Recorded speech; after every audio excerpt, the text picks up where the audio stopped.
My name is Robin. I'm going to be your MC for tonight. We're so glad to have you all here. Welcome, welcome, welcome. And welcome to the 40th volume of PechaKucha Night Vermont. So we start each event with the same way. Those of you who have been here know this. So raise your hand, please, if this is your first time at PechaKucha Night Burlington, Vermont.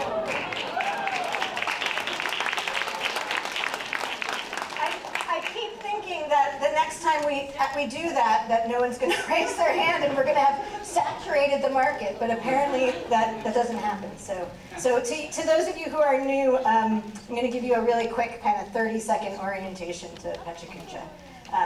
And I apologize for our regulars who could, we probably should pass the mic at this point now. Our regulars could do this part. PechaKucha Night was devised in 2003 by an American architecture firm operating out of Tokyo named Klein Dytham, after Astrid Klein and Mark Dytham. After sitting through too many long and frankly boring presentations, they decided to design a tightly constrained presentation format using the philosophy of talk less, show more. The result is a slideshow with rules. Each presenter gets exactly 20 slides. Each slide automatically advances after 20 seconds, giving us 6 minutes and 40 seconds for our presentations. The name derives from the format. PechaKucha in Japanese means chit-chat. So it's this kind of casual, kind of quick conversational format. Today, there are PechaKucha Nights in 1,318 communities around the globe. Wow. So, good company. Here in Burlington, this is our 40th volume of PechaKucha Night. We started hosting these events back in 2010, and we have done well over 400 presentations. So, yeah.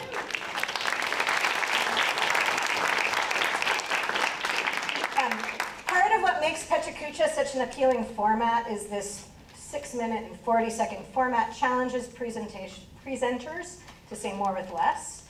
And what makes these evenings so memorable is the support that all of you wonderful people provide to your friends and neighbors and complete strangers as they share their stories and their passions. As we like to say, this is all about pitch, not passion. You're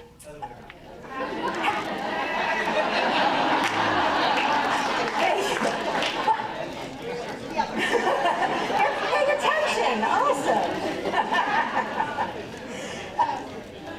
I'll share this QR code again later, but we're always looking for volunteers to help put this on, as well as more presenters, so if you're feeling inspired, join us. While I have the mic, I'm going to make you all indulge me for a minute. I've been thinking a lot lately about our brave little state.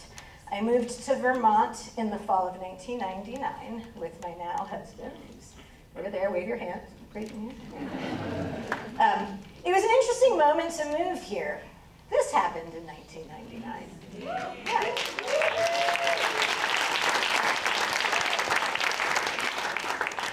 So did this. And as we know, progress doesn't exist in a vacuum. So, in the month of June, we celebrate Pride and the rights of the LGBTQ plus community. We also remember and honor the Stonewall riots. On Juneteenth, we celebrate Black joy and excellence against the backdrop of an ongoing struggle against racism, inequality, and state-sanctioned violence. And so it goes. Summer in Vermont is magic after surviving a winter and spring that saw precipitation literally every weekend for 6 months straight. We enter what I call the season of extroverting. So I want us to take a moment to celebrate being in community. The world is a really hard place to be, and even Vermont, our brave little state, is a really hard place to be. But we know how to celebrate with each other. We know how to support each other, tell truth to power, and show up and fight for our neighbors. Listen for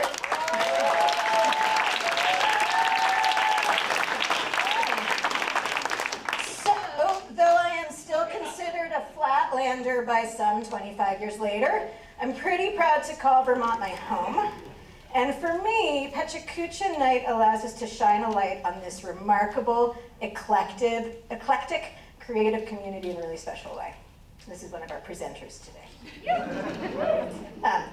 Okay, with that, I've got a little bit of housekeeping and then we can start the show. If you want to keep an eye on the show order, presenters, you can scan this QR code. If you grabbed a beverage before the show began, you may wonder where the bathrooms are right about now. There's a single stall ADA compliant bathroom on this floor. If there's a line during orientation, I'm a college professor, so I'm already planning for the fall. If there's a line during intermission, there are bathrooms on the second floor and on the first floor. There's a different code for the bathrooms on the first floor, and I have no idea what it is. So 3032. I'm sorry? 3032. 3032. That's for the first floor. The second floor code is on the door, because we knew we took care of that one. Okay. If you haven't grabbed a beverage yet, don't worry. Foam Brewery will be here again during intermission. And of course, if you haven't yet, please do silence your phone. Sponsors. A huge thank you to our generous sponsors. It's because of our lead sponsor, Mascoma Bank's generosity, that we're able to keep our ticket prices as low as we do. They have supported us since 2018. Speaking of community, they just celebrated their 125th anniversary in 2024.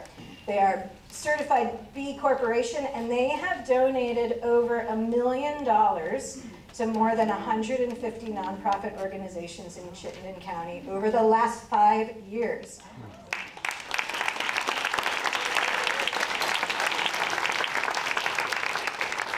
Talk about commitment to community. And of course, we couldn't do it without the additional support from Media Factory, here filming us tonight, Solidarity of Unbridled Labor, who has helped us refine our brand over the years, and 7 Days, who's been with us since day one. It is such a blessing.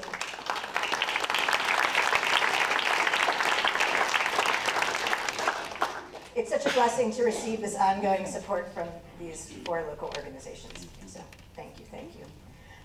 Okay, so tonight, here they are, folks, our brave presenters. Let's give them a huge...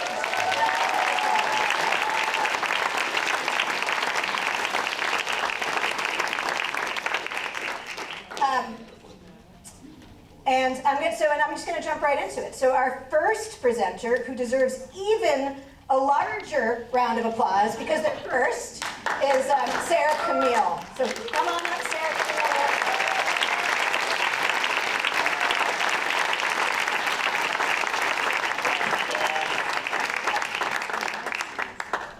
You can clip this right into the V there.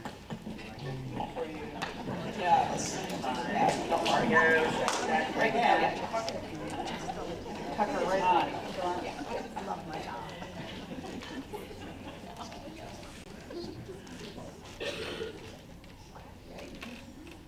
I'm ready.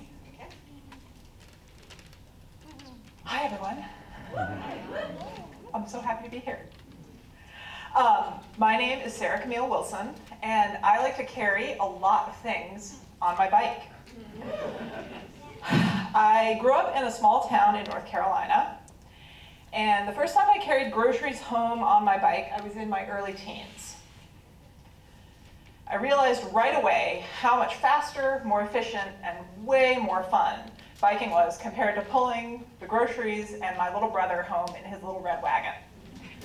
I don't have photos of any of that because it was the 90s, and for those of you who are around, we only took photographs on major holidays, so just picture it.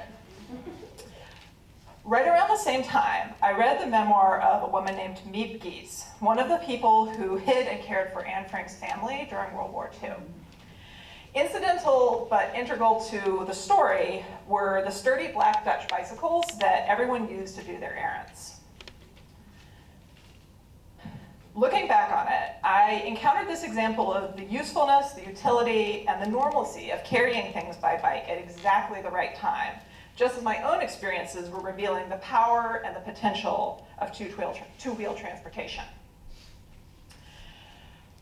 Where I grew up, it wasn't normal at all to bike for transportation. Actually, it was super weird, and this is a small southern town, so people talk.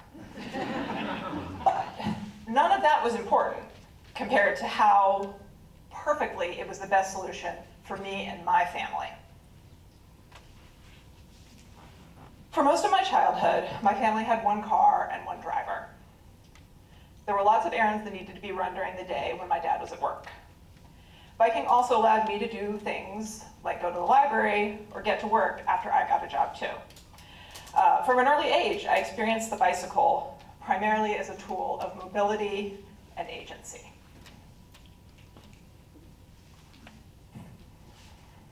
There wasn't a bike rack at that grocery store. There really wasn't a bike rack anywhere that I was biking, except for the library. So shout out to the Grand Public Library. Libraries always have bike racks. So throughout my life, I've gotten around by bike despite insufficient or entirely absent infrastructure. Something I think many of you, I'm sure, can relate to. I wish that weren't the case for all of us.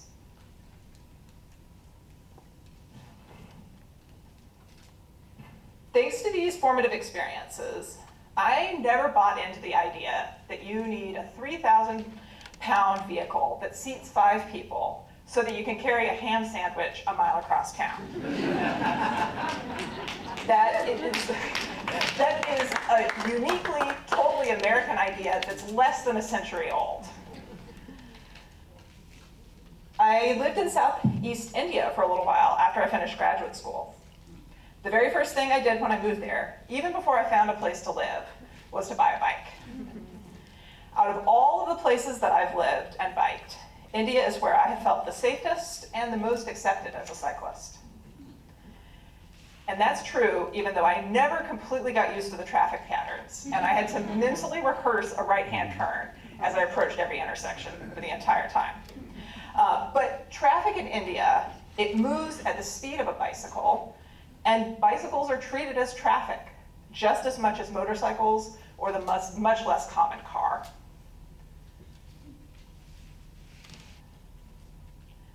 My relationship with bicycles rose out of necessity. I think that's why I've always, very matter-of-factly, treated them as an absolutely equally valid option, much like the citizens of Holland or of India.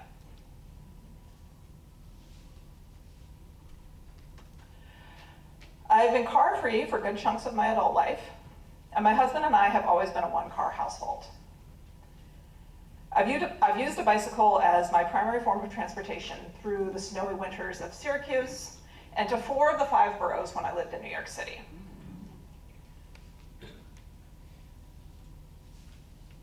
My passion for carrying things by bike is rooted in utility and practicality, but it's also about growing and maintaining resilience.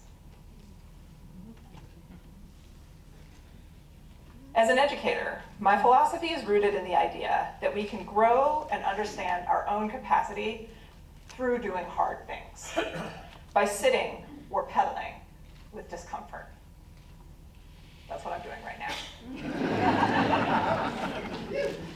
Every PechaKucha is not just about getting where you're going in a literal geographical sense. Sure, we can get where we're going in a car, air-conditioned, sound buffered, isolated from the world, with none of the effort and all of the stress.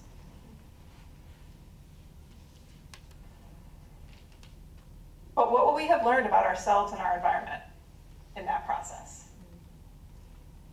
Instead, why not make the choice to engage with our bodies, with our capability, and with the world around us?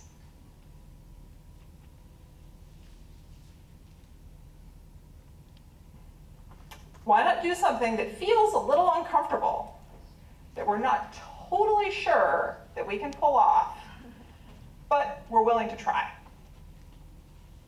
Why not choose to be fully, joyfully part of this world?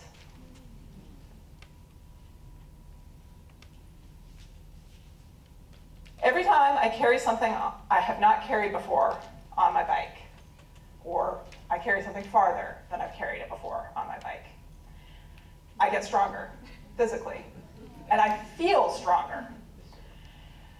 And I feel even more confident that I can do it again and again, and that I can do whatever else I need to do, too. Wherever we need to go, whatever we need to do, we can get there by bike.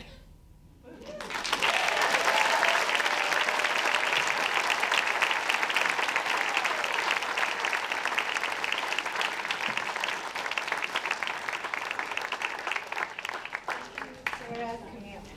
I think this mic should be on. Next up, we're experimenting with 2 mics. Is it loud? It's just not loud enough. Is it loud? Okay. What's on? All right, sorry. So next up is Jeff Pennington. Next up is Jeff Pennington with You Teach the Machines.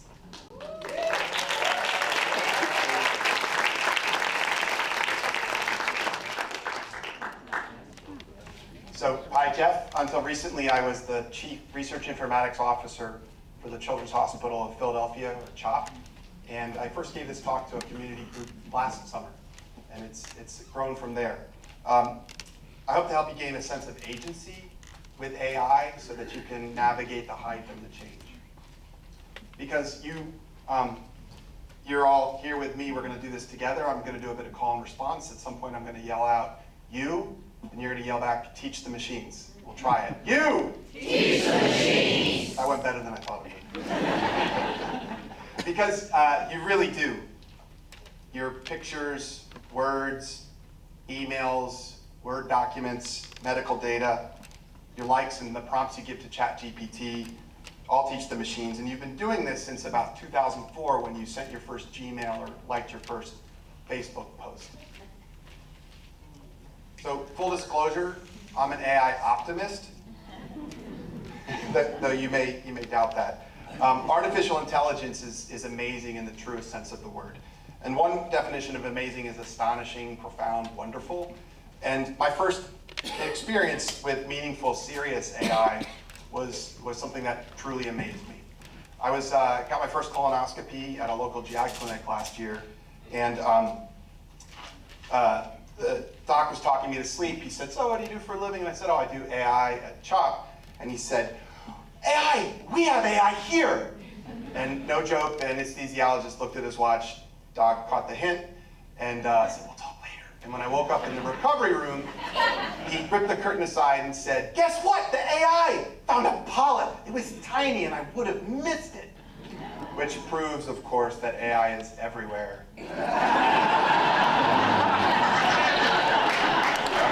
Because you!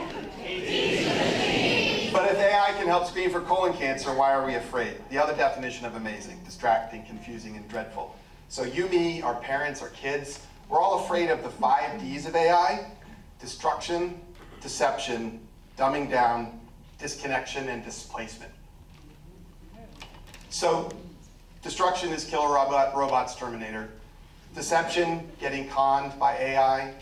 Dumbing down is when AI does my homework.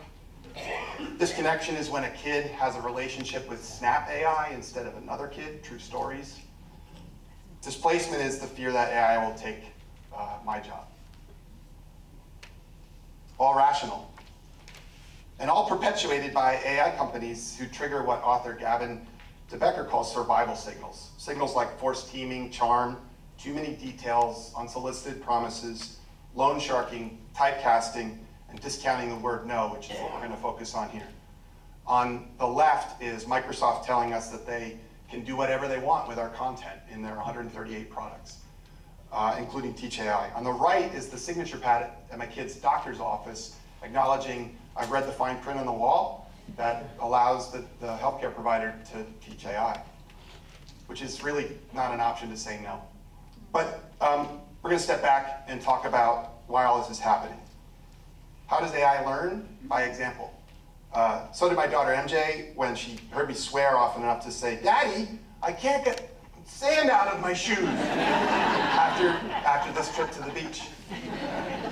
Babies and AI both learn the same way.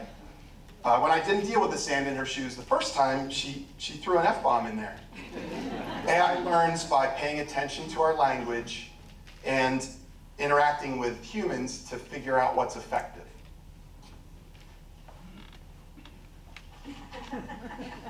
So how did all this get going? This blew up in 23 with a breakthrough in attention. 5 years earlier, Google researchers figured out how to make AI that knew what to pay attention to, or figured out what to pay attention to. Ironically, the bros at OpenAI beat Google and launched ChatGPT, which started a race. And now they're all spending hundreds of billions of dollars on an industrial revolution where nuke power is the new coal, data is the new iron, graphical processing units are the new steam engines, and foundation models are the new machines that make machines. And those foundation models are game changers. Foundation models incorporate mind-bogglingly huge amounts of data. Remember back to 2004, what I was talking about? But in the raw state, they're not good for much, so we fine-tune them, teach them to do things like write your essay or hit the brakes automatically in your Subaru. A lot of Subarus up here. Which is all cool, right? But the hundreds of billions spent by these companies demand returns, legally obligated. So they're moving fast and breaking things to get to a profit. Their rush and all the hype create risk for you and me. So what do we do to protect ourselves? First and foremost, don't give away your data. This isn't a matter of privacy anymore. This is a matter of self-determination. Look up this article to figure out what this data collective concept is and consider some of those principles and how you'd apply them. Also, very importantly, use AI to augment your life in a positive way. You need to figure out what it's truly valuable for versus where it's dumbing you down so your employer can replace you with AI. And most importantly, support AI that democratizes rare expertise. For example, researchers are teaching AI to recognize child abuse from chest x-rays. And only a handful of pediatric radiologists can do this. There aren't enough of them, and they are certainly not at rural hospitals like Copley or Alice Hyde nearby. And that's the best of AI and why I'm an optimist given everything else. So is AI good? Is it bad? Like most complex things, it's both. I hope you feel better able to engage with AI on your terms because you teach the machines.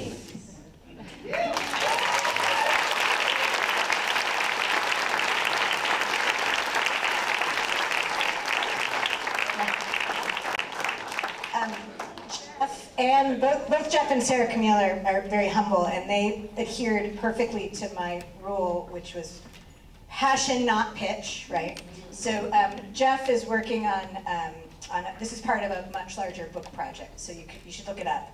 And Sarah Camille is executive director of the Old Spokes Home, so she's really put her passion where her, I don't know how to finish that sentence. But anyways, up next is Monica DiGiovanni with Understanding Consciousness, Does It Really Matter?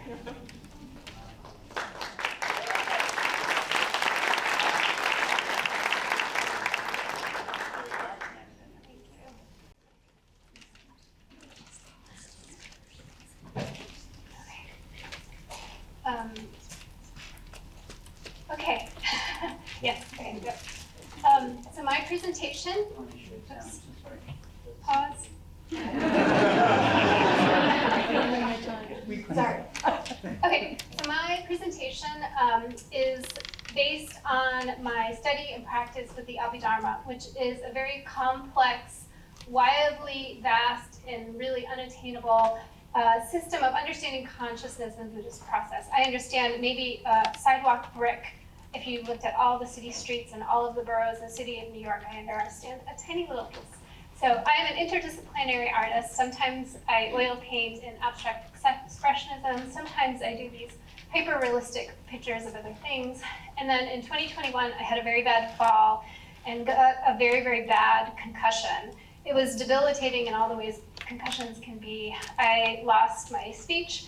I couldn't add 3 numbers together. I had a lot of serious issues. Thankfully, I had already been doing this as part of a Zen practice. I'd been painting Enzo and decided that that would be what I painted because I couldn't concentrate without getting very intense headaches for more than a few minutes. And so I just kept painting these Enzo pictures and turned that into my art practice. Over time, I started to get dry. I needed to put a cat in here. So it started to become second nature. I really prided myself on being able to concentrate for long periods of time, and I loved that experience of losing myself in my artwork. And then I couldn't read. I was a yoga teacher. I couldn't get off the floor if I lay down, and I got very, very depressed and darkusa. Everything, everywhere, all at once. So that movie is very much based in all of this philosophy and theory, and I lived the dark bagel for a very long time. That was my reality. Actually, see my notes. So I had a teacher who told me if there's confusion, there is also clarity, and that was just the piece of advice I needed to understand that even when I was in the darkest moments of my life, there was always an alternative. And the thing about painting an Enzo, it is most of the time a single breath. It is a single brush stroke. And so even within that single moment, there was an unlimited amount of potential. And so I started doing this and really starting to see that sometimes my life was very ragged, sometimes my mind was like really confused and upset, and other times there was a sense of peace. And if I could just lean towards the peace, it would take me out of those dark times. And so I had a solo show planned at the front gallery in Montpelier. I was planning on putting in my oil paintings, but in the end, when I was ready, I had hundreds of these paintings. So this is what I produced, is I hung almost 70 paintings for this art show. And I was really worried that no one would get it, but it was very relatable. We were coming out of the pandemic.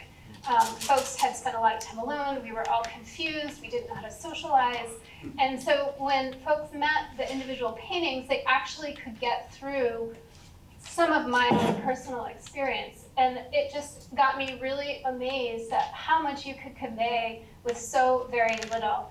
In the Abhidharma, it says that a single point of awareness it takes 17 seconds. And so with all of your senses, eyes, ears, nose, mouth, touch, taste, all of your lived experience, you have a sense of perception that comes through. So I have an exercise. So here we have a painting, and I'm going to ask you to play with me here for a moment. So take a look at this painting for just a few breaths as you ground yourself in the earth, and you don't have to do this. And then close your eyes and see the mirror image in your mind. And then open your eyes and take the image in again.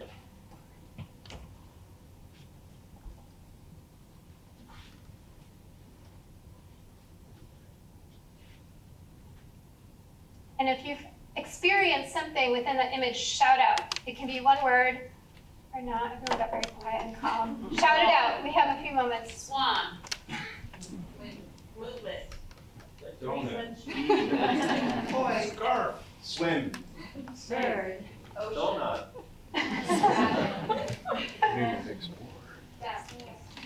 So there you go. So that was a collective poem, and how much you got, right? There we go, in that amount of time. So on the right here is the teacher, Kazuaki Tanahashi. I have done a number of retreats with him. Amazing. Here he is looking at my cat. Amazing. In one of my paintings. And so he was a Japanese scholar who came to the United States when he was young. He's now 91, and he created a methodology working with hospice people of teaching them how to paint Enzo as a way to help them be creative, even while their minds are leaving them. He also used them to create peace projects around the world, which is what that last slide was. And so we have this experience of really slowing down. The painting also is a mirror for your mind. It's a reflection back to you. The character in the center is the way, so the path, the Tao. And getting that close to yourself, you begin to start to see certain kinds of truths that you might not have been able to access. When the world is chaotic and it's not fully formed and things are kind of falling apart like they were in the pandemic or right now in our state of the world, it gives you agency to kind of get your feet on the ground. And when we get into those states of agency, it gives us the ability to get out of ourselves and to connect back to the world. And so intimacy, we start to begin to collect ourselves as individuals as part of a larger shared experience. And ultimately, hopefully find some contentment in the way that the world is. So does understanding consciousness really matter?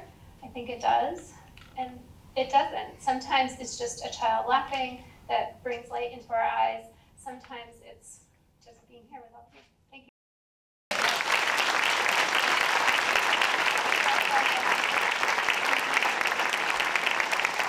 Thank you so much. That was beautiful.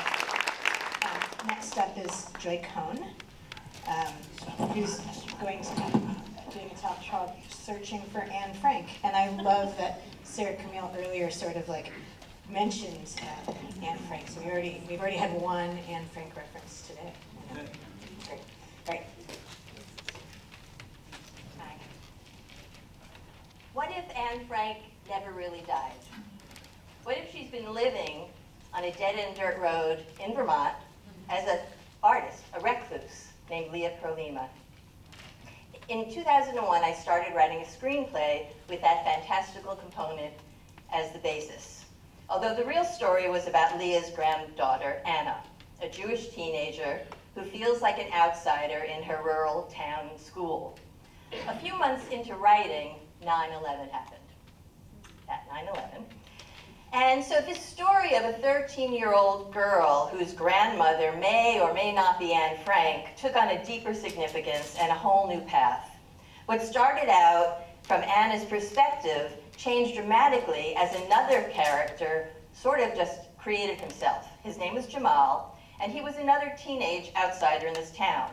Jamal is black, and he's Muslim, and he brought his own challenges and own point of view. Marcy Cass made the beautiful poster, and the oil painting was by my son. As I was researching whether it was even possible that Anne Frank could still be alive, in 2001, Jamal was doing the same. As Jamal became more curious about Leah and asking way too many questions, it did not go down well with his new girlfriend, Anna. And now, setting the story just 2 weeks after the unsettling events of 9/11, I had the perfect backdrop of our nation's shock, grief, increased Islamophobia and anti-Semitism to parallel with this young couple who are interracial, were dealing with and feeling and thinking. Wendy Stein and Sharon Panish from Theater Kavana approached me to turn my screenplay into a theatrical script so they could produce it as a live, enhanced stage reading, which with some incredible collaborations, cast and crew, we did. But something still gnawed at me. After extensive research, including the Library of Congress and even communications with the Anne Frank Foundation in Amsterdam, who gave me permission to use Anne Frank's words, the evidence was clear that yes, it was possible she could still be alive. But why? If she survived the Holocaust, why choose to remain incognito? One of my favorite parts of writing fiction is asking those questions, the what ifs and the whys. Why would a Lithuanian immigrant come all the way to Burlington, Vermont in 1910 to paint a mural? What if we lived in a culture, a society that celebrated artists and teachers more than we did celebrities? To make Anna's journal work, I had to answer the question, if Anne Frank was alive, why did she keep it a secret? It seems it's our human nature to try to find someone that we can look to inspire us, a symbol, often powered by the emotional resonance of death, the sacrificial lamb. In the decade before George Floyd was brutally murdered, black males, who make up 6.1% of the US population, accounted for 25% of all persons shot and killed by the police, thousands of victims. So why George Floyd? This painting was by Marcy Cass. His murder was a catalyst for global protests against police brutality. His death became a symbol of widespread racial injustice. I can't breathe, a rallying slogan. Anne Frank's words evoke hope. In the 1930s and 40s, it was common for kids to write in diaries. A dear friend I have known since kindergarten shared her Austrian-born mom's diary. Lietz's words are so similar to Anne Frank's, yet Lietz wrote them 10 years earlier. It's highly doubtful that the Diary of Lietz Koppelman would have been published and sold over 30 million copies in over 70 languages. But why? You see, I'm not searching for Anne Frank. I'm searching for why some individuals move us, become symbols of a movement, and what that says about us. So why Anne Frank? Why did George Floyd spark protests? What was it about him and that horrific murder that spoke to us individually and as a society? Why not all of the others? Who will be the next symbol? What's the value of these unintentional icons? Is there value? Does it create change? Part of my process is to discuss those ideas. There are so many survivors of persecution, of genocide, of oppression, and most of us don't pay attention. We don't know their names.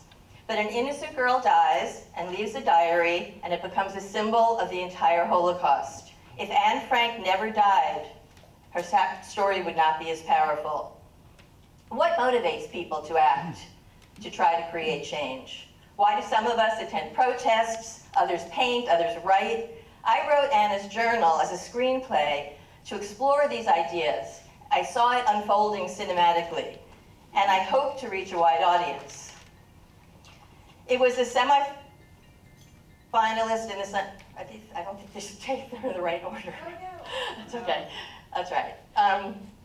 It was a semi-finalist in the Sundance Institute feature film program, and then it was a play which helped me to turn it back into an even better screenplay. And now, almost 25 years later, the themes are as relevant today. Who will see it? How will it affect hearts and minds? Will it matter? Did George Floyd's murder matter? It did lead to very important legal and social development, yet in the 5 years after, rates of police killing black people skyrocketed. Did Anne Frank's death matter? Today's fascist regimes make me wonder. Jamal and Anna also wonder.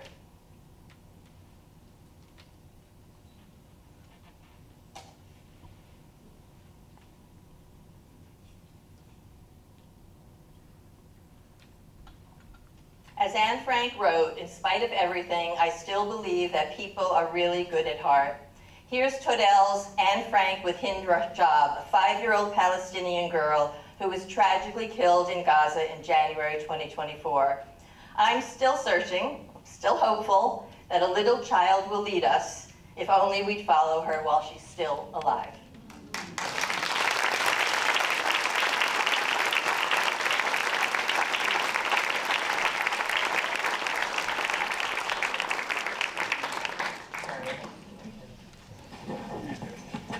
Thank you so much, Joy. That was really beautiful. I think next up, I believe last before intermission, is Teresa Celemin. Woo!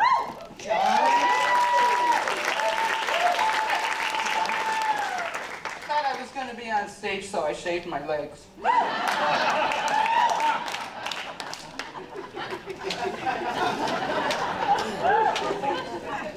I'm Teresa Celemin, and I like to draw faces. I will draw any kind of face on anything with anything. I'll draw a face on station at a hotel stationery. I'll draw faces on Post-it notes with a Sharpie.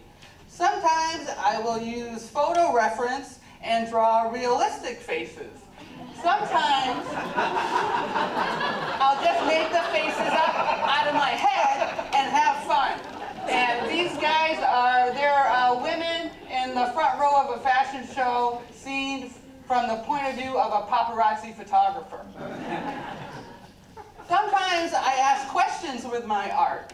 And like the question here is, if we open our mouths, are we afraid that we're going to reveal something repulsive about ourselves? Or will we, when we open our mouths, will something bizarre come tumbling out? So do we keep quiet and knot it up? No. This project is called The Book of Half Women. And I took women's faces and cut them in half and drew one half on one edge of the page of a little sketchbook and the other half on the other side when you turn the page. And this speaks to women who feel split, who feel fractured, who don't know who's looking back at them from the other side of the mirror. I like to explore themes of inner conflict and inner struggle sometimes with my work. This is called All the Single Ladies, and I wanted to play around with color and explore ideas of personality, of outward appearances, maybe about like female beauty, trying to find out what that exactly is. I have no idea.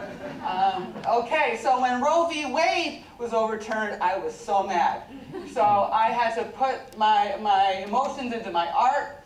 I came up with this piece, which is called, this theme is about, I came up with a narrative that in the future, it'll be legal to hunt and kill abortion providers. So it's called Billy Bounty Hunter's Trophy Wall, the Abortion Heads of Texas.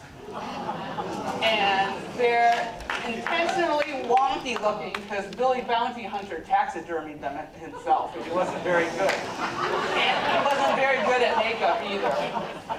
Okay, so when I was 12 years old, I started middle school in an entirely new town. I had to move because my mom got remarried, and I had to move to my stepfather's fancy town. And I did not fit in because all the rich preppy kids were wearing alligator shirts and straight-legged designer jeans, and I showed up in bell-bottoms and Kmart sneakers. So I was a latchkey kid. I would go home by myself. I had no friends, and I would flip through my mom's fashion magazines, trying to figure out what was pretty. And I would look at the pretty models, and I started to draw them. And then I started to draw myself so I could compare myself to the pretty ladies. And this is attempt at my first self-portrait, I think. I sort of chickened out at the nose. A couple years ago, I saw in an artsy magazine this woman who made her own rubber stamps. She carved her own rubber stamps. I really liked her stuff, and I was like, I'm gonna try that. So I did. So there's a lady's face, and a fox face, and a frog face. And my beginning stuff was sort of, basic. I did flowers. There's a chicken head and some goldfish. That's called chicken of the sea. But then I had to go big, and I started big faces. So. Yeah, I really love rubber stamping now. I love the process of it and figuring out how to fit everything in. And I love seeing the face emerge. I like to hide birds in the hair. So that one, I cut a stencil of a crow and then I stamped within that. This is a work in progress. Yeah.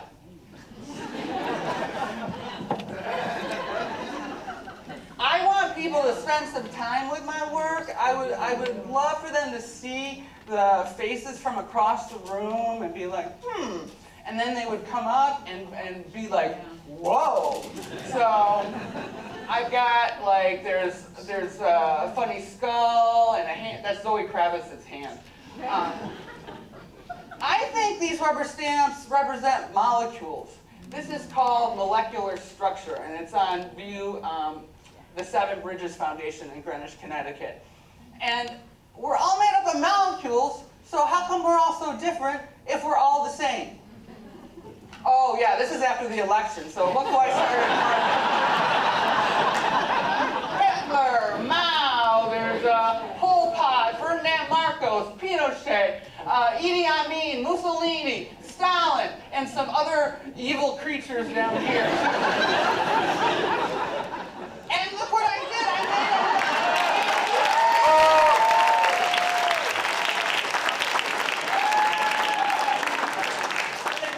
made dictators. Except the bridge of this nose is a guillotine, because that was good enough for King Louis XVI. So come visit me at Art Hop. I'm at 180 Flynn, right next to Burlington Beer Company. My next big project is going to be the Trans Project. I'm going to do big, beautiful portraits of trans people because they need to be seen and celebrated.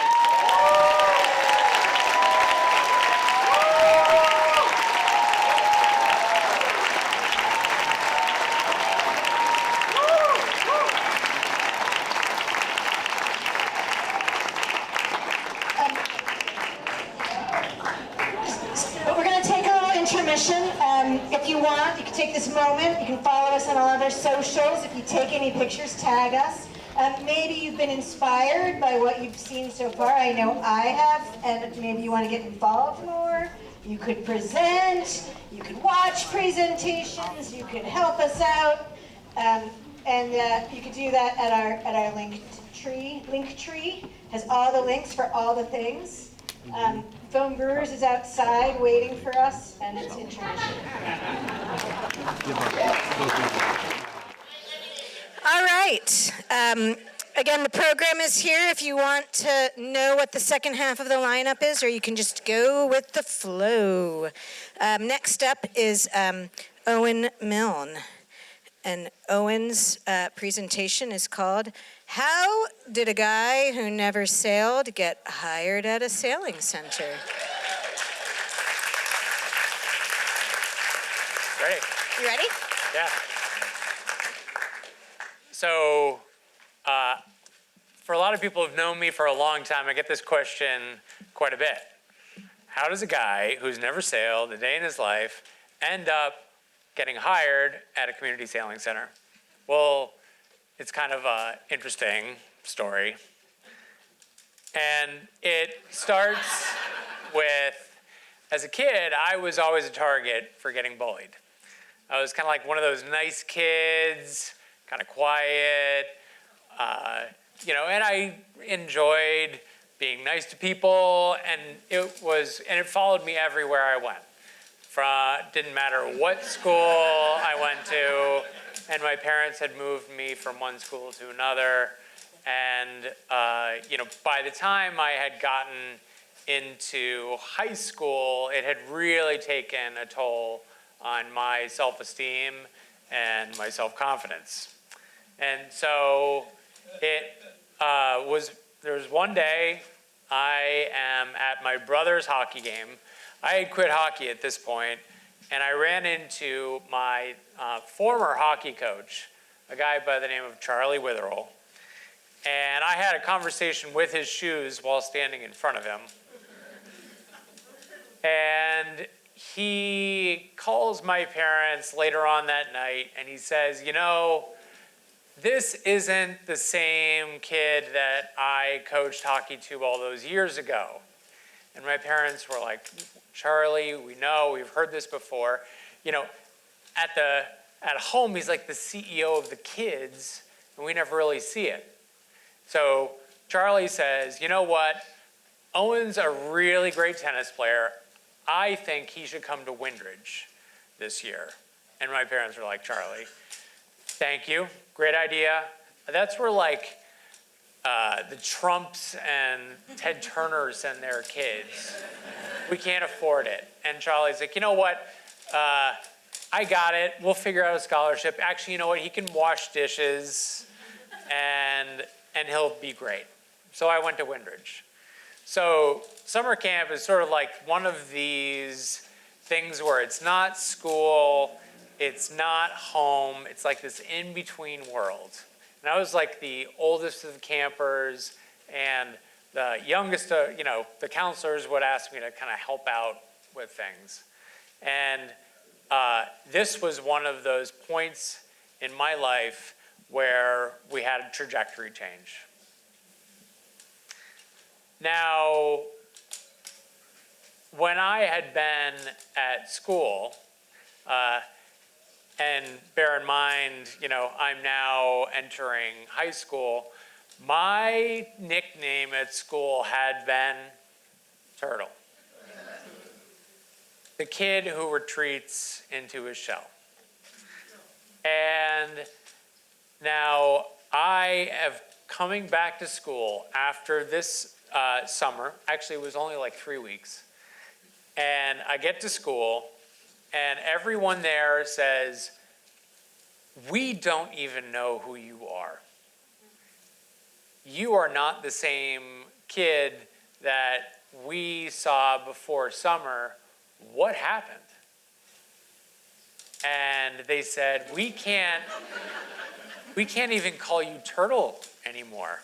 I had been forever changed because somebody had said, "Hey, I think you can make it and enjoy summer in a different way this year." So fast forward a few years later, and I am a single dad, and I am a semi-responsible single dad. I am shopping for my daughter's summer camp in like June. You know what's left in June? Like math camp and sailing camp. And I say to this little kid, my daughter, Ella, I say, "How do you feel about sailing camp this year?" And she's like, "I'm not really sure that and I'm like, "Sorry, let me rephrase the question." "You're going to sailing camp this year." Now, she had been a shy kid, had some self-esteem issues. And in just 2 weeks at this particular sailing camp at the Community Sailing Center, she has a complete turn of her self-confidence and her self-esteem, just like I had experienced years ago. So, fast forward a few years later, and I'm looking for a new job. And someone from the board of directors, the Community Sailing Center, says, "Hey, Owen, I think you should take a look at the Community Sailing Center. You might be a good fit for it." So before my first interview, I do my homework. Turns out that the Community Sailing Center is providing a scholarship for 1 out of every 3 kids that's taking part in their summers. And I had an aha moment. Like, it would be an opportunity for me to do an experience, or take what I've done and what I've experienced, amplify it and replicate it more and more in the place in which I live. And I applied for the job. So I applied for the job, and like any other executive director job, it's like 200 interviews later.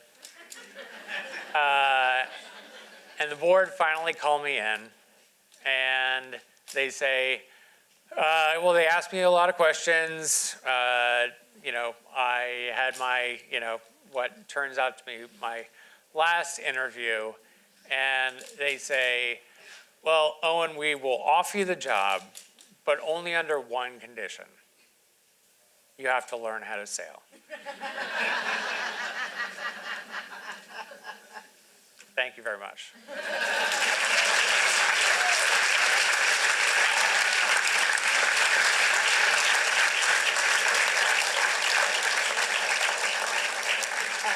Joel's going to help you with it.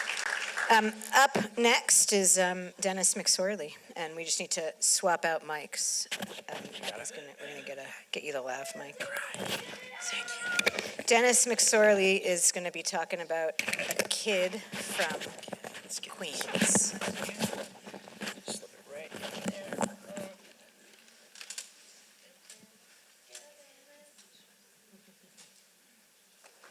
Dennis, tell me when you're ready.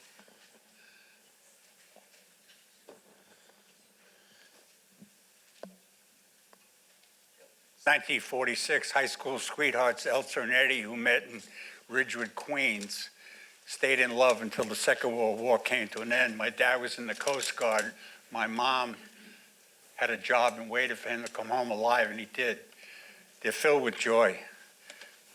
At St. Matthias, It's an institution in the school that I went to where I got a lot of doubt and a lot of confusion, learned to use my imagination, and it was named after Matthias, who was the disciple that took Judas' place after he killed himself. You know the story? So I wore the number 13 on all my sports uniforms. Oh, there I am. There I am. Standing all alone. Look at him standing up on his head. My dad is thrilled that he's got a boy, and the hat has a lot to do with this whole thing. And look at these outfits. So he's got a good grip on me, and I'm glad he did because I loved the guy, and it took a while. That's my German grandma, Anna, over there. I'm her first grandson. She made the cakes and ate them too.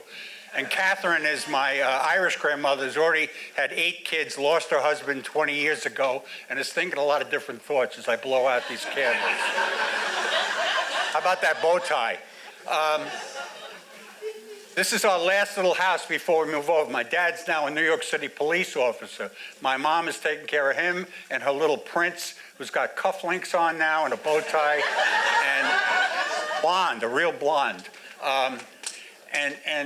You know, there I am. Birthdays are a big deal, especially for me. I like imagination. I like being somebody else, and this was a chance. I don't know where this came from, but that's our fake fireplace before we moved. That's my dad up on the top, and I could be the sheriff, I could be the outlaw, but with a face like that, I couldn't be either one. But the tie and the gun and the whole thing, I don't know where this came from, but I could get out of my own head. That's my dad, who became a police officer and walked the post in Jackson Heights, Queens, in the 110 back in the day. 20-something years, never had to take out his gun, and just, you know, nobody even knew he was a cop except the family.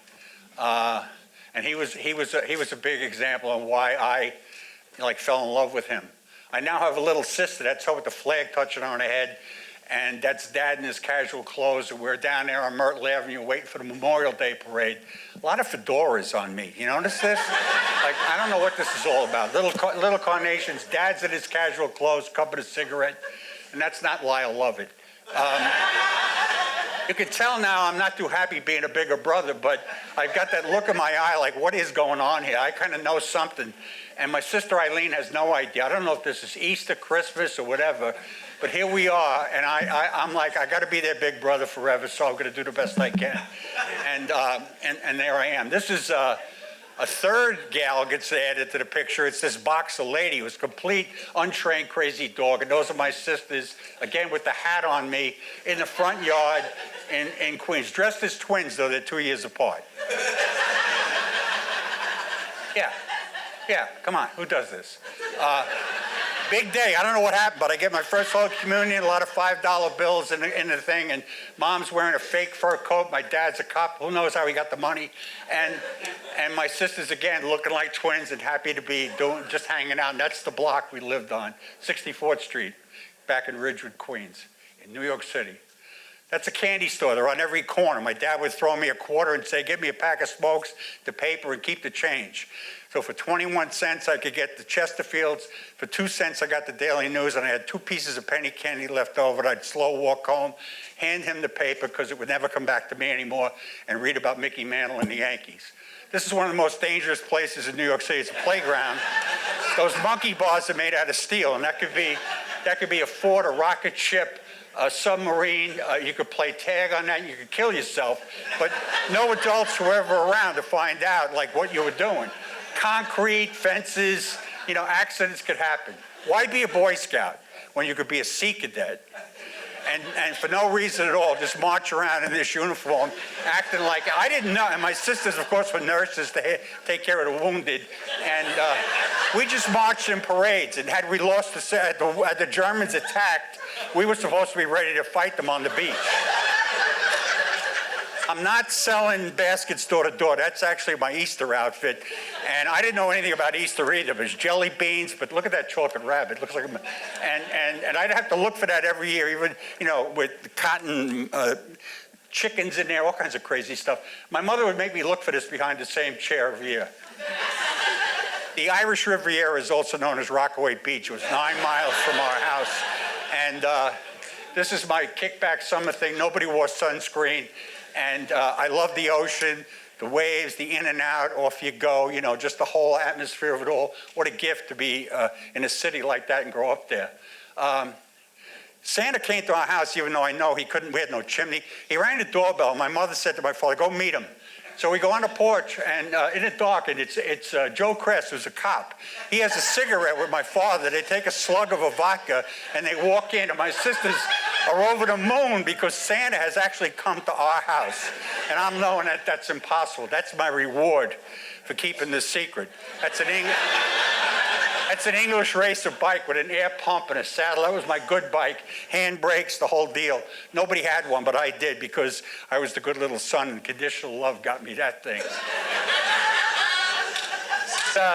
This is me and Kathy, high school sweethearts, different high schools, coming down the same steps of the same church that my mother and father had come down just years ago, starting our own little journey and a life of our own, right back where it all started. It was a big day. So I don't know where you are, but there I am.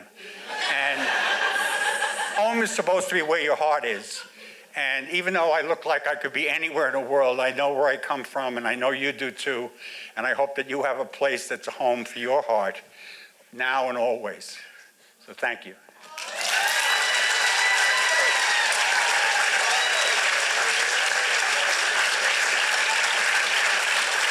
Oh, yeah.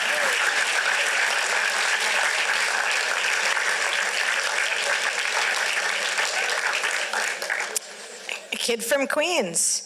Up next is Michael Zebrowski. Head in the clouds, feet on the ground. I know nothing's wrong. We're designing a modular future. There we go. Thank you. Okay, get some cloud in there. Okay, thank you. All right, so this all started with an inverted sticker on my sketchbooks, a quiet rebellion. The fact is, the world's turning on its head, and we need new solutions to old problems. Upend This was born from that instinct. Upend This began as my creative practice, observatory built like a billboard pole barn, framed the lake, land, and sky. Step inside, sight narrows, sound dampens. It makes you see, not just look. Survey used 2 yellow tripods, one tall, set higher on the slope, the other 22 foot tall. Both projected a laser datum, a red ceiling at night that moved with you. The forest became architecture. The first satellite prototype made from recycled public art. My living sketchbook. A vessel to pitch ideas, bold dreams, and orbit possibility. It gave me the agency to launch.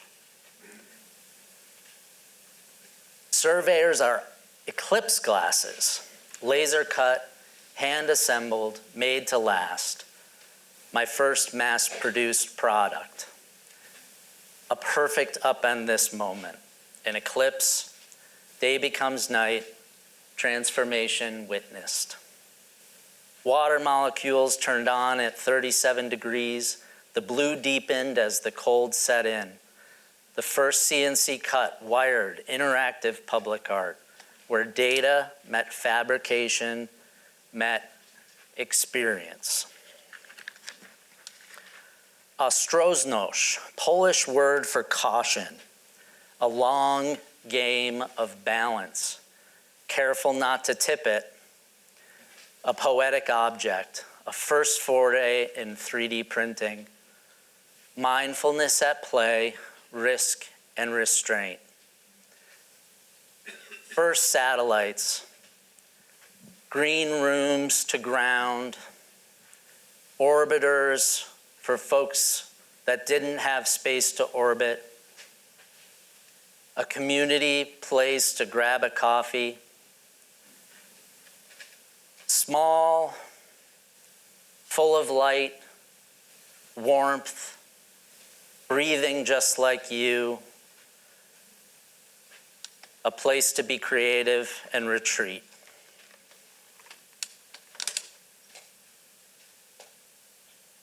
just like the eclipse, like the moon and the earth, you and your home, like tides, the buildings respond. They're about gravity, reciprocity, and the rhythms we live by. How many of you have seen the old Disney cartoon with Paul Bunyan and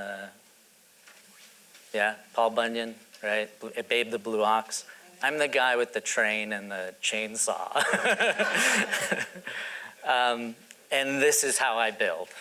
And I'm by myself. And my ox is a CNC machine. And together we are learning and figuring out how to build not only homes, but a revolution.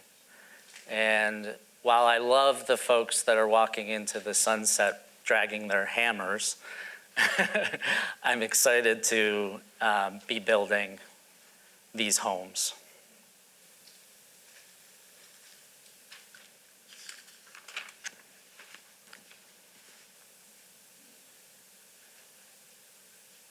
It's always amazing for me on the move day to see these things floating, right? This work is so pragmatic, but it's also so beautiful in the way that it moves, in the way that it arrives, in the way that it lands, and then how it breathes with you and how it flows.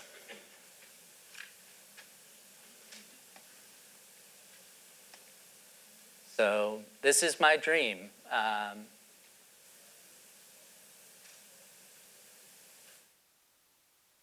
A new way of thinking about homes, a dealership, a franchise. Walk the lot, step inside. Imagine your life in it. Drive away, but it's a home. Test drive. Even wear a robe.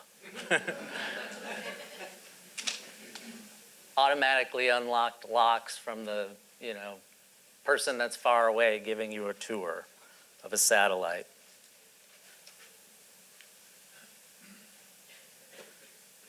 We say affordable housing, but maybe that's not enough.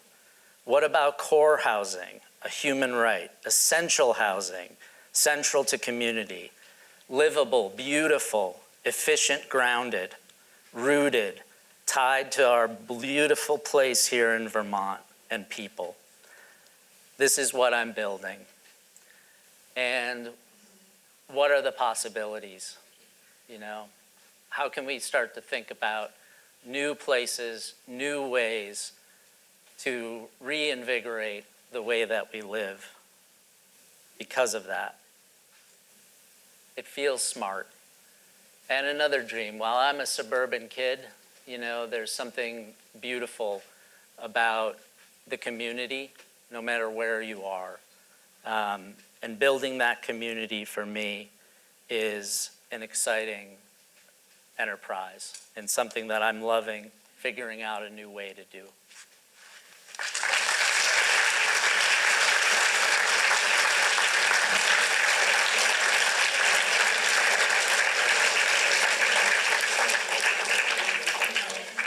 And next up is Teresa Davis, who's getting mic'd up, and she's going to add more play to your grown-up life.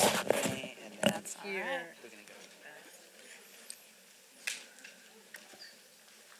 Excellent. Thank you so much. Ready? Okay.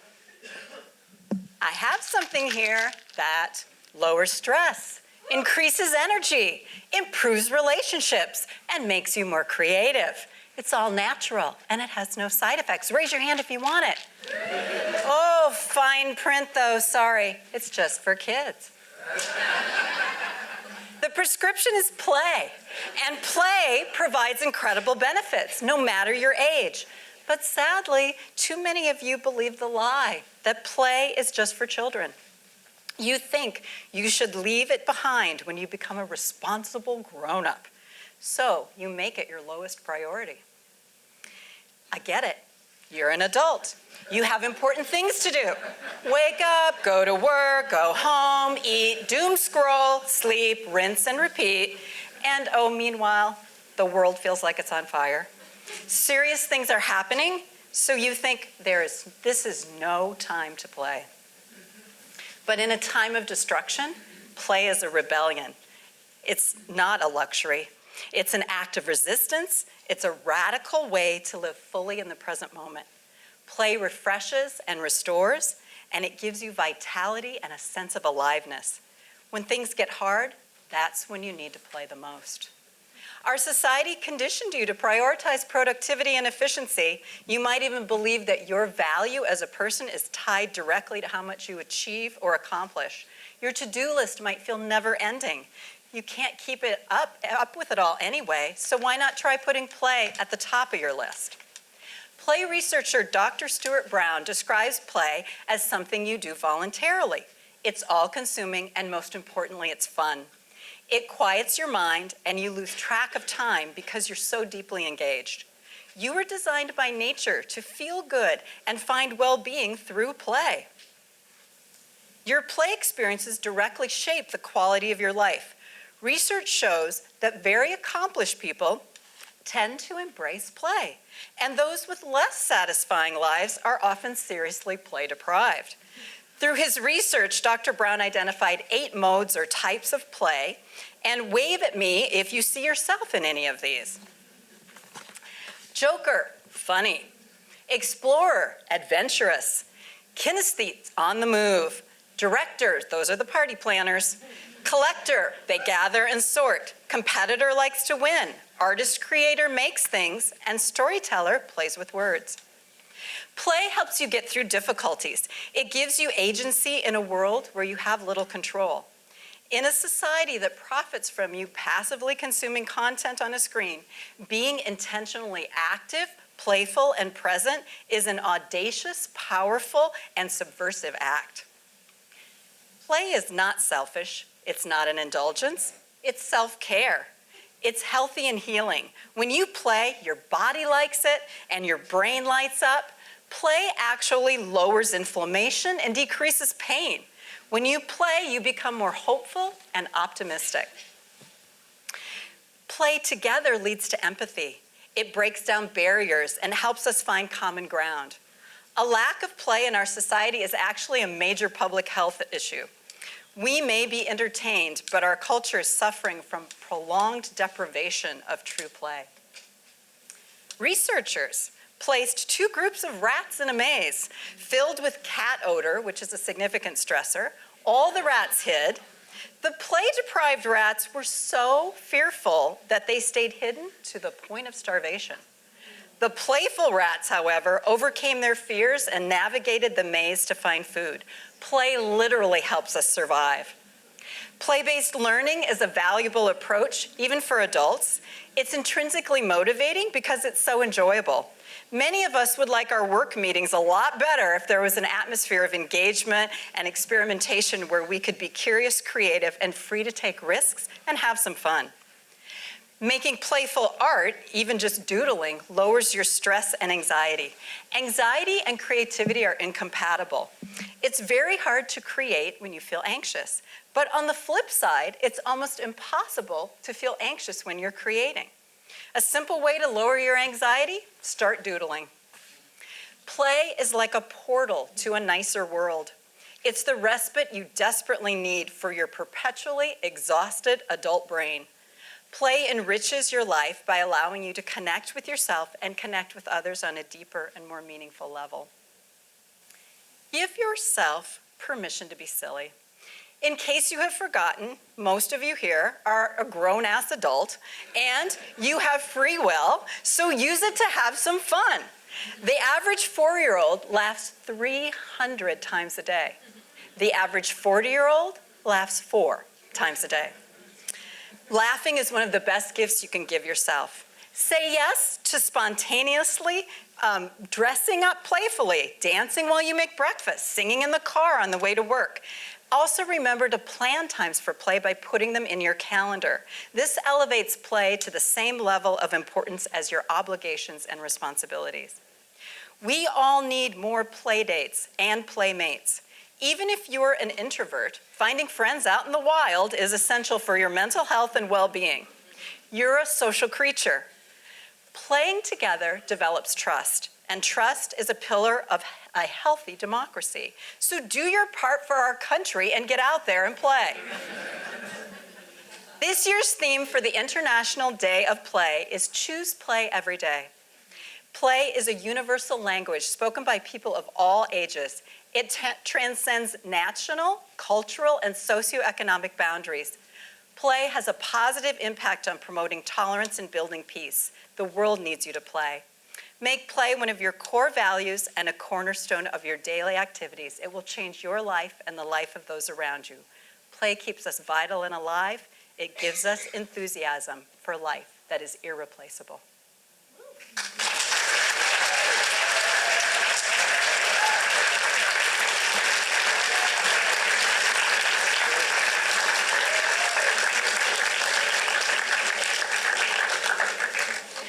And speaking of play, Jenna Emerson is going to talk about the Sex Ed Zine Library.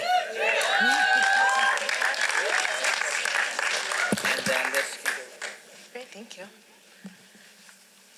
I think I saw some children in the lobby, so earmuffs on this one. All right, I'm ready. Okay, so my name is Jenna Emerson, and I was a professor at UVM for 2 years, teaching a course for undergrads of around 70 students at a time around human sexuality and relationships. Raise your hand if you wish that you had taken that class in college. Yes. Hopefully that was everybody, or you took it. So my approach is skill-based learning. This is because the average high schooler only gets about 4 to 6 hours of education in consent, healthy relationships, sexual health, bodies, and more. So the approach that I take, even as a college professor, is playfulness and fun. We talked about the play. So you can see me often around town throwing condoms into audiences, singing parody songs. But this is my approach to education. I take an anti-oppressive, pleasure-centered approach. So my students made me some memes. And when I was thinking myself about how to make this comprehensive education, 16 weeks of everything to do with human sexuality and relationships, effective, I had to get inspired. So when I was planning for my final, I read a zine called Sex Potato. Zines are such a great way to distill information that is really accessible. I think this zine was about $5, and I assigned it as a reading. And my students really loved the readings that I assigned. I did not assign any journals that were peer-reviewed. Often I try to find creators that were BIPOC, disabled, queer, and trans, and we often see that through personal publications, blogs, books, and also zines. So for the final project that I had for their assessment, I thought, why not make them create something to share with others? And they love sharing. You can see this. They make this for me. I didn't make them do this. They fucking love sex class. And they go after every class to their partners. They FaceTime their friends, telling them all about the class they just had. So for the final, they had to make me zines. And the point of it was to focus on one topic that they wanted to learn more about, to share it with others. Because I believe that education is meant to be shared. In a time where sex education is on the line, I've been laid off by 2 jobs this year in sex ed, many more to come, this is especially important. My students did such a good job. These zines are queer, they are subversive, they are punk, and that is exactly why I wanted to create the Sex Ed Zine Library. This was a physical library at UVM in the Davis Center for a couple years before we all got laid off. Now it's gonna be back, but I decided to also make it even more accessible digitally. To this day, I am building a website for it to host 252 zines. Yes, my students are amazing, and you can see the breadth and depth of what college students care about. There's a whole section on just casual dating. This is the assignment itself. I feel like I should have shown you what they had to do, but you can see, even though I had to assess it, the guidelines are structured, but there was a lot of room for creativity. They can take it so many places.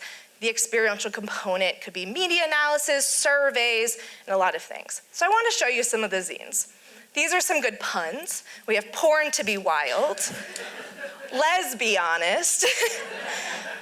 Gender equality is coming soon with original art, and one of my millennial favorites, Polly Pocket Guide to Polyamory. Some of them are really great artists too. Have you ever seen a mindful masochist? Until now. They can create their own, they can draw vulvas and clitorises for class credit and feel empowered to create art that they want to create. Some were also looked like professional magazines.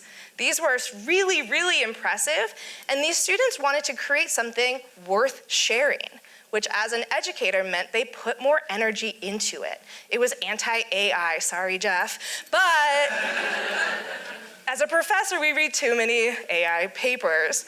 Some were also really specific, like, why are dads so hot?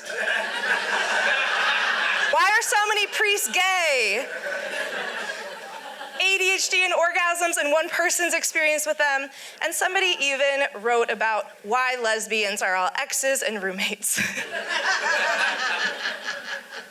This shows that students gave them autonomy to really explore something that they want to talk about, something personal to them through this lens of sexuality, trying to figure it out.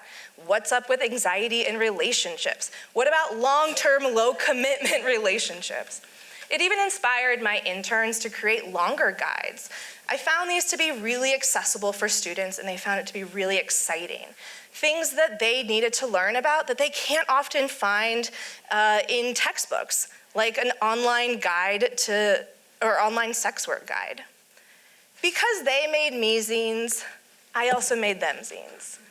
So I made them they kept wanting to learn about queer sex, so I made them a whole zine about it.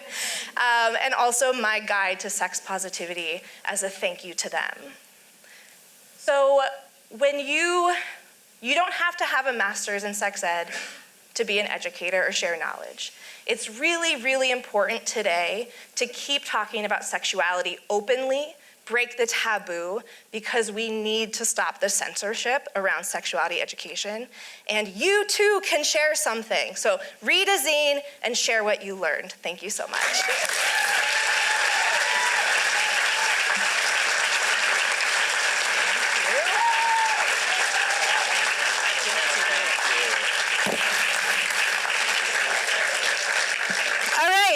Let's do one more just giant round of applause for everybody who presented tonight.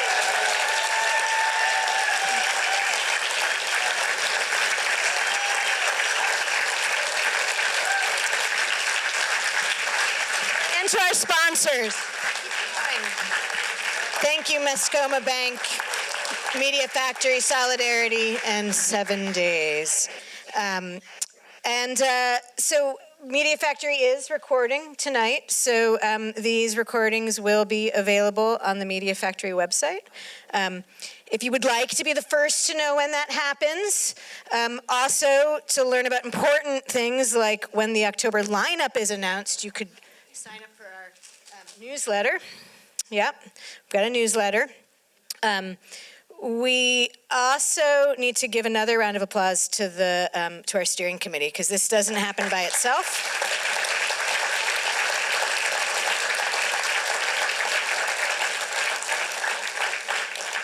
Perhaps you'll join us. We're always looking for more volunteers to help us put these amazing events on. You can maybe help us plan the next one, which is on October 9th.